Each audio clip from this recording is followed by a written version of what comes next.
Hello, my name is Damien Callan, and this is the next in the series of videos on oil and colour mastery. And once again, I'm working with the Zorn palette, these four pigments, but this time I'm going to be working with an African model and looking at using that particular palette to create skin colours for someone of a darker complexion.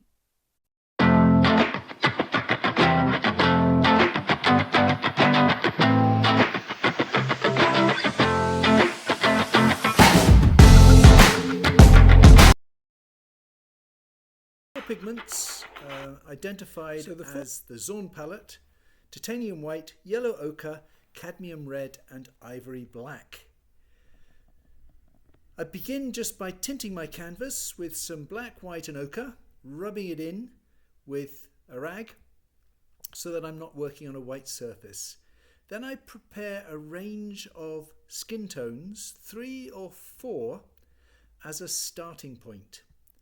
So here I've mixed the red, the black and the ochre, first to make a dark brown and then to make an almost black brown for the hair. Then with the same mixture, and this time a little bit more white and a bit more of the red and the ochre, I gradually make some slightly lighter skin tones and more colourful skin tones. And then there's a big jump to the very light areas on the side of my model's face, where I add a lot more white, but again the ochre and red. With the darker colour, which is the dark brown, which is eventually going to be used for hair, and a thin brush and a bit of spirit, I sketch out some of the outlines of the head, the face, the features, as a guide for blocking in colour. And by using a dilute version of this dark colour with the spirit, I can sketch freely and smudge and redraw if necessary. Then I've mixed up something of a background colour, which is predominantly black, white and ochre. So it's got the slightly cooler green-grey hint to it. I surround my sketch of the head with that, and then I'm blocking in colours for clothing, and then I use that dark colour to block in the hair. This means that once I make a start on skin colour, the skin in the face is surrounded by the various other colours of clothing and background, and that'll help me judge those colours better. So I've started with the darker of my 4 steps of skin colours, and I've covered a lot of the face with that, and now I'm breaking that up with what is a slightly yellower brown made from those mixtures. Then I take the lightest colour, which is still fairly warm. It's got some red and ochre as well as the white, just to get some of those lighter patches on the left side of the face and the nose. And that to my eye was a little bit too warm, a little bit too pink. And so I've really cooled it down with more white and more black. And by blocking in those colours to the face, I'm beginning to lose the drawing of the features. So I go back to my darkest colour, the colour I used for the hair, and I redraw or re-establish the eyes, the line of the nose and the mouth.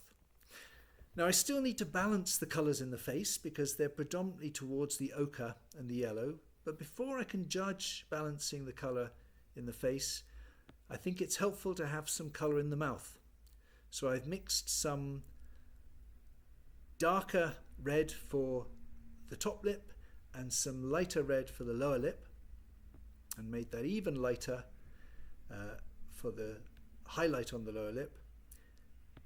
And next I put in a little bit of colour for the teeth and the whites of the eyes, really so that everything in the face has been addressed in some way, so that I can now examine the balance of colour in this face, which, as I've said, is looking a little bit too much towards the ochre, a bit too yellow. Hence I go back to my base colours, which I began with, those 3 or 4 skin colours, and I'm making something from them, adjusting them with a bit more orange. By orange, of course, I mean I'm adding some red and some ochre. And I'm gradually warming up the face. But this darker skin complexion that I'm working with, there are very subtle changes in the colour in these dark areas of my model's face. And so by adjusting the colours on my palette with a bit more warmth, orange and yellow, I can build up that amount of colour.